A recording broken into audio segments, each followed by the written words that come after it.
اعوذ باللہ من الشیطان الرجیم بسم اللہ الرحمن الرحیم۔ اللہ تعالیٰ کے کرم، اس کے فضل اور اس کی مہربانیوں سے سورہ الاعراف تک ہم مکمل ترجمہ اور تفسیر سماعت کر چکے ہیں، اور جس طرح ہمارا یہ طریقہ ہے کہ سورہ کے آغاز میں سورہ کا تعارف پیش کیا جاتا ہے تو وہ آپ کی خدمت میں عرض کرتے ہیں۔ اس سورہ کا نام الانفال ہے کیونکہ اس کا آغاز انفال اموال غنیمت یعنی انفال سے مراد کیا ہے؟ مال غنیمت کے احکام بیان کرنے سے کیا گیا ہے۔ اس کی آیتوں کی تعداد 75 اور کلمات کی تعداد 1075 ہے۔ اگرچہ حضرت ابن عباس رضی اللہ عنہما سے ایک روایت یہ بھی ہے کہ اس کی 7 آیتیں جو اس یمکروا بک الذین سے شروع ہوتی ہیں یہ مکی ہیں، لیکن صحیح قول یہ ہے کہ یہ سورہ اس کا زیادہ تر حصہ جو ہے وہ مدینہ طیبہ میں نازل ہوا۔ اس کا زمانہ نزول یعنی یہ کس زمانے میں نازل ہوئی، سورہ کے مضامین میں غور کرنے سے واضح ہو جاتا ہے کہ اس کا نزول 2 ہجری غزوہ بدر کے فوراً بعد ہوا۔ اس کا نزول کب ہوا؟ 2 ہجری میں غزوہ بدر کے بعد، کیونکہ اس سورہ کا بیشتر حصہ غزوہ بدر سے متعلق ہے، اس لیے اس پوری طرح سمجھنے کے لیے ضروری ہے کہ اس غزوہ کے محرکات و اسباب اور اس سے پیدا ہونے والے نتائج کا بنظر غیر جائزہ لیا جائے۔ اللہ تعالیٰ کا پیارا حبیب صلی اللہ علیہ وسلم اور اس کے جان نثار غلام 12-13 سال تک کفار مکہ کے ظلم و ستم کو صبر و سکون سے برداشت کرتے رہے اور ان کے دل کی دنیا میں نور حق سے اجالا کرنے میں کوشاں رہے، لیکن اسلام کا پودا ان کے دلوں کی سنگلاخ سرزمین میں جڑ نہ پکڑ سکا۔ اللہ تعالیٰ نے اپنی قدرت کاملہ سے مکہ سے 350 میل دور مکہ سے 350 میل دور یثرب نامی ایک بستی کے رہنے والوں کو اسلام کی طرف مائل کر دیا، جو موجودہ مدینہ شریف ہے۔ یہ پہلے کیا تھا؟ یہ اس کی کتنا دور ہے؟ مکہ سے 350 میل دور ہے۔ حج کے ایام میں وہاں کے کچھ لوگ حاضر ہوئے اور مشرف با اسلام ہوئے۔ نبوت کے 12ویں سال قبیلہ خزرج کا ایک قافلہ جو 75 افراد پر مشتمل تھا مکہ آیا اور حضور کے دست حق پرست پر بیعت کی، اور یہ بھی درخواست کی کہ حضور مکہ سے ہجرت کر کے مدینہ میں رونق افروز ہوں۔ انہیں ان خطرات اور مشکلات کا پورا احساس تھا جن سے انہیں دوچار ہونا تھا، لیکن وہ ان کا سامنا کرنے کے لیے بخوشی تیار تھے۔ ہجرت کے بعد صورتحال بالکل بدل گئی۔ مکہ کے مظلوم اور ستم رسیدہ مسلمان مدینہ طیبہ میں جمع ہو گئے۔ وہاں کے 2 بڑے قبیلوں اوس اور خزرج میں اسلام کی روشنی بڑی تیزی سے پھیلنے لگی۔ قلیل مدت میں مسلمانوں کی ایک مضبوط جمعیت مارز وجود میں آ گئی، اور اسلام کی اشاعت کا کام جو 13 سالہ مکی زندگی میں نہ ہو سکا وہ یہاں آ کر چند ماہ میں ہو گیا۔ حضور نبی اکرم صلی اللہ علیہ وسلم نے مدینہ منورہ پہنچتی مہاجرین و انصار کو اخوت کے رشتہ میں پرو دیا۔ ہر مہاجر کا کسی انصاری کے ساتھ بھائی چارہ قائم کر کے اسلامی سوسائٹی کو نہایت سوار بنیادوں پر کھڑا کر دیا۔ پھر یہودی قبائل جو مدینہ اور اس کے گرد و نواح میں اقامت پذیر تھے ان کے ساتھ دوستی کے معاہدے کیے، جن میں ہر ایک کو مکمل آزادی دینے کے ساتھ ساتھ یہ بھی طے پایا کہ اگر کسی طرف سے مدینہ پر حملہ کیا جائے تو سب مل کر اس حملہ آور کا مقابلہ کریں گے۔ اہل مکہ ان حالات سے بے خبر نہ تھے۔ اسلام کے روز افزوں ترقی اور آس پاس بسنے والے قبائل سے مسلمانوں کے دوستانہ معاہدے ان کے لیے بڑی بے چینی اور اضطراب کا سبب تھے۔ وہ خوب جانتے تھے کہ اسلام کا عروج ان کے مشرکانہ عقائد اور جاہلانہ نظام حیات کے لیے موت کا پیغام ہے، اس لیے انہوں نے مدینہ کی فضا کو بھی اسلام اور اہل اسلام کے لیے ناسازگار بنانے کی تگ و دو شروع کر دی۔ مدینہ میں 2 عنصر ایسے تھے جنہیں وہ بڑی آسانی سے اسلام کے خلاف استعمال کر سکتے تھے: عبداللہ بن ابی اور یہود۔ حضور یہ منافق تھے اور یہودی۔ حضور صلی اللہ علیہ وسلم کی تشریف آوری سے پہلے عبداللہ بن ابی کے لیے حالات اتنے سازگار ہو گئے تھے کہ اس کی بادشاہت کا اعلان کیا جانے والا تھا، اور ایک زرگر کے پاس اس کے لیے تاج شاہی تیار ہو رہا تھا۔ حضور صلی اللہ علیہ وسلم کے قدم رنجہ فرمانے کے بعد اس کی امیدیں خاک میں مل گئیں، اس لیے اس کے دل میں اسلام کے خلاف بغض و عناد کا ایک انمٹ جذبہ پیدا ہو گیا۔ اب اسے اور اس کے حواریوں کو اہل مکہ بڑی آسانی سے اپنا اعلی کار بنا سکتے تھے۔ اس کے علاوہ یہود کے دلوں میں بھی حسد کی آگ بھڑکنے لگی تھی۔ ان بیچاروں نے تو اس خیال سے حضور کے استقبال میں بڑھ چڑھ کر حصہ لیا تھا اور اس مقصد کے لیے مسلمانوں سے یارانہ گانٹھا تھا کہ وہ دل میں یہ سمجھے ہوئے تھے کہ یہ مصیبت زدہ جلا وطن لوگ جن کی مالی حالت بھی سخت ناگفتہ بہ ہے، ان کو یہ آسانی سے اپنا حلقہ بگوش بنا لیں گے اور انہیں اپنے اغراض و مقاصد کے لیے استعمال کریں گے۔ لیکن جب پیغمبر اسلام اور اس کے فداکاروں کی مضبوط الگ شخصیت اور اسلام سے ان کی بے پناہ عقیدت و محبت کا تجربہ ہوا اور ان کی توقعات برآتی دکھائی نہ دی تو ان کے تیور بھی بدل گئے۔ وہ بھی ایسے موقع کی طاق میں رہنے لگے جب وہ مسلمانوں کی جمعیت کو پراگندہ کر کے پھر اپنی برتری کا سکہ یثربی کسانوں کے دلوں میں جما سکیں۔ چنانچہ اہل مکہ نے ان لوگوں سے اسلام کے خلاف ساز باز شروع کر دی اور مسلمانوں کو اپنی قوت سے مروب کرنے کے لیے وقتاً فوقتاً جتھے بھیجنے شروع کر دیے، جو مدینہ کی چراگاہوں سے مسلمانوں کے مویشی ہانک کر لے جاتے، اور اگر اکا دکا کوئی مسلمان ہاتھ آ جاتا تو اس پر حملہ کرنے سے بھی باز نہ آتے۔ ان حالات میں کیا مسلمان ہاتھ پر ہاتھ دھر کر بیٹھے رہتے اور اپنی آنکھوں سے دیکھا کرتے کہ کس طرح مخالف کی تند آندیاں اٹھتی ہیں اور شمع اسلام کو گل کر کے چلی جاتی ہیں، کس طرح طوفان امڑ کر آتے ہیں اور ان کے نخل آرزو کو جڑوں سے اکھیڑ کر پھینک دیتے ہیں۔ مسلمان اس طبیعت کے لوگ نہ تھے، انہیں زندہ رہنا تھا، صرف اپنے لیے نہیں بلکہ ساری گم کردہ راہ اولاد آدم کے لیے، تاکہ دنیا کا گوشہ گوشہ نور محمدی سے منور ہو جائے۔ اس لیے صورتحال سے نپٹنے کے لیے حضور نبی اکرم صلی اللہ علیہ وسلم نے ضروری اقدامات فرمائے۔ کفار مکہ ان کے معاندانہ رویے سے باز رکھنے، انہیں اسلام اور اہل اسلام کے خلاف سازشوں اور رشتہ دوانیوں سے روکنے کا آسان طریقہ یہ تھا کہ ان کی تجارتی شاہراہ پر اپنی گرفت مضبوط کی جائے، اور جو بحر احمر کے کنارے کنارے یمن سے شام تک کی طرف جاتی تھی، اور جس پر اہل مکہ، طائف اور دوسرے قبائل کے تجارتی کارواں اپنا بیش قیمت سامان لے کر جایا کرتے تھے۔ سامان سے دلے ہوئے 2,000 اونٹوں کے قافلے بیک وقت چلتے تھے۔ مشہور مستشرق نپرسج نے کے اندازے کے مطابق 2.5 لاکھ پاؤنڈ کی تجارت تو صرف اہل مکہ کی تھی، بہت بڑی تجارت تھی، اور ان کی تمام تر معیشت کا انحصار اسی پر تھا۔ چنانچہ نبی اکرم صلی اللہ علیہ وسلم نے سب سے پہلے جوہینہ، بنی دمرہ، بنی مدلج وغیرہ قبائل سے معاہدے کیے جو اس شاہراہ کے ارد گرد سکونت پذیر تھے۔ ان قبائل کو اپنے ساتھ ملانے کے بعد کفار مکہ کو مروب کرنے، ان کو اپنی بالادستی کا احساس دلانے کے لیے گائے چھوٹے چھوٹے دستے بھیجنے شروع کر دیے۔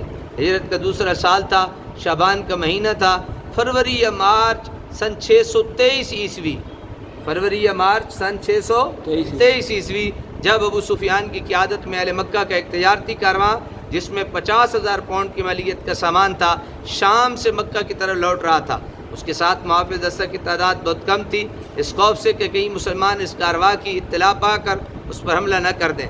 ابو سفیان نے دمدم بن عمرو الغفاری کو اجرت دی اور اسے دوڑایا جا کر اہل مکہ کو اطلاع دے کہ وہ اس قافلہ کو مسلمانوں کے دست برد سے بچانے کے لیے نکلیں۔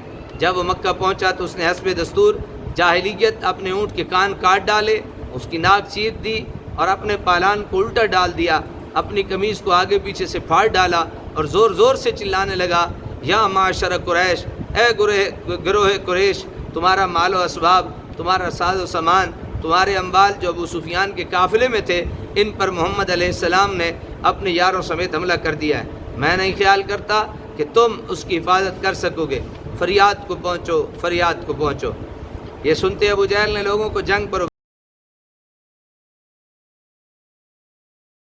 اس لیے اس مہم میں ہر شخص کا ذاتی مفاد بھی تھا۔ تھوڑی دیر میں 1000 آزمودہ کار سپاہیوں کا لشکر تیار ہو گیا، جس میں 600 زرہ پوش تھے اور 100 سواروں کا دستہ بھی تھا۔ بڑے کر و فر سے یہ لشکر اپنے قافلہ کی حفاظت کے لیے نکلا۔ راستے میں انہیں اطلاع ملی کہ قافلہ صحیح سلامت مسلمانوں کی زد سے بچ کر نکل آیا۔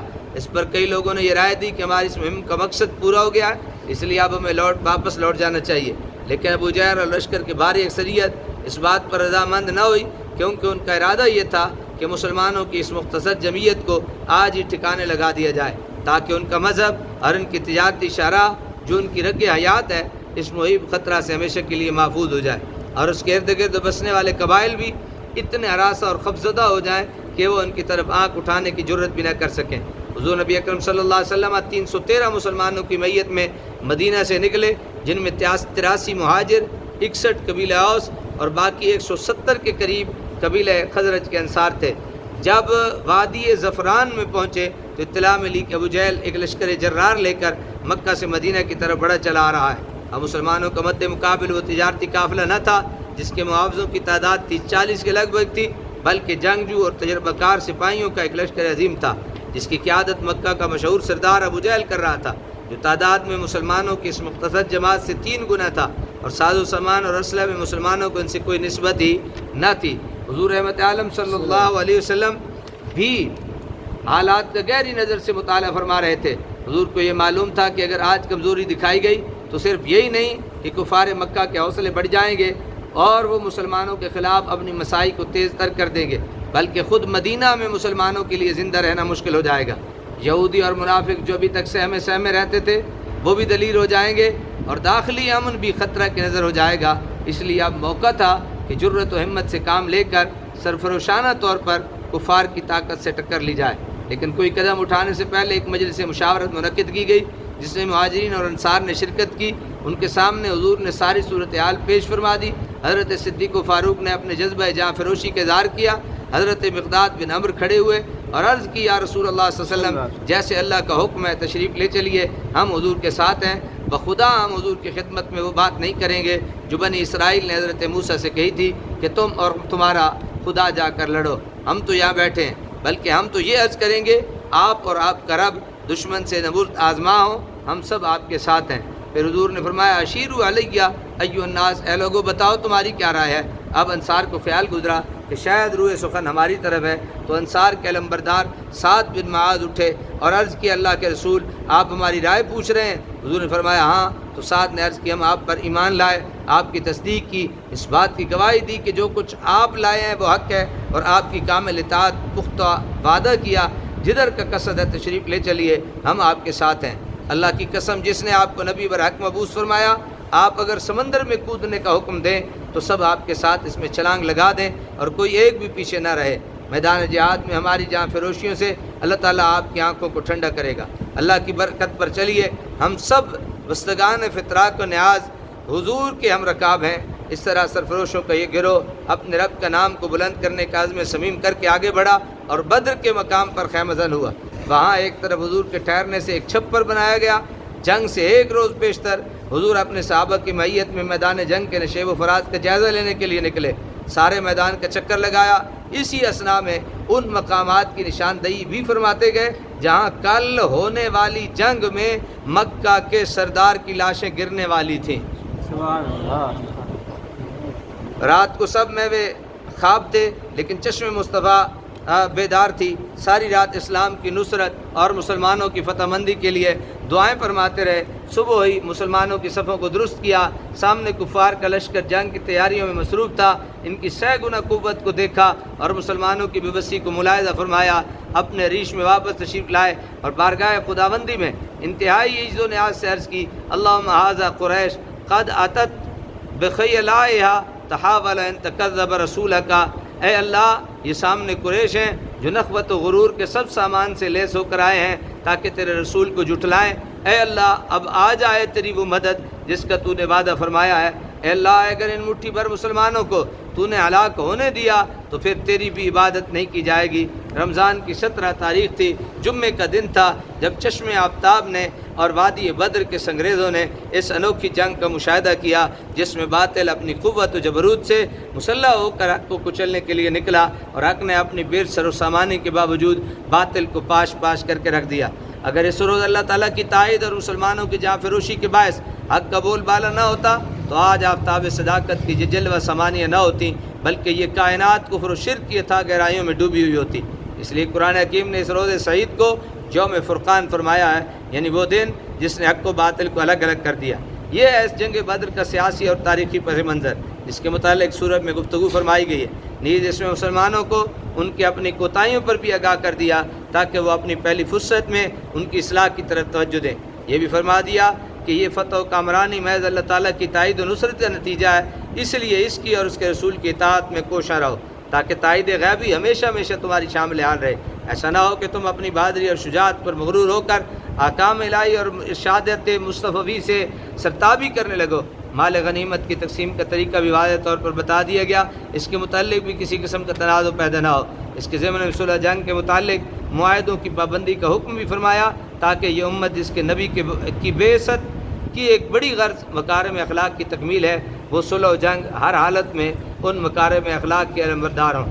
سورہ کے آخری حصے میں حضور نبی رحمۃ صلی اللہ علیہ وسلم کے صحابہ کی شان بھی بیان فرما دی، جن کی سرفروشیوں، قربانیوں، جاں بازیوں، قیم جد و جہد اور مسلسل سعی عمل سے دین اسلام کو کامیابی اور عروج نصیب ہوا، تاکہ آئندہ آنے والی نسلیں ان کے اسوہ حسنہ پر عمل پیرا رہ کر اسی اخلاص، اسی للہیت، اسی ایثار اور اسی جاں فروشی سے پرچم اسلام کو بلند سے بلند تر کرنے کے لیے ہمتاً مصروف جہاد رہیں۔ اولئک هم المؤمنون حقا، یہی سچے لوگ ایماندار ہیں کہ کلمات سے ان حضرات قدسی صفات کے سچے اور کامل ایماندار ہونے کے خود خداوند علیم و خبیر نے شہادت دے دی، اور پہلے ہی ان تمام شکوک و شبہات کا ازالہ کر دیا جو یاران مصطفیٰ علیہ اطیب التحیت و اجمل ثناء کے متعلق اسلام کی ظاہری اور باطنی دشمن قیامت تک اٹھانے والے تھے، تاکہ کوئی جان کر ان شکوک و شبہات کا شکار بننا چاہتا ہے تو بڑے شوق سے بنے، لیکن بے علمی اور بے خبری کی وجہ سے کوئی ان میں مبتلا نہ ہو۔ اللہ تعالیٰ عمل کی توفیق عطا کرے۔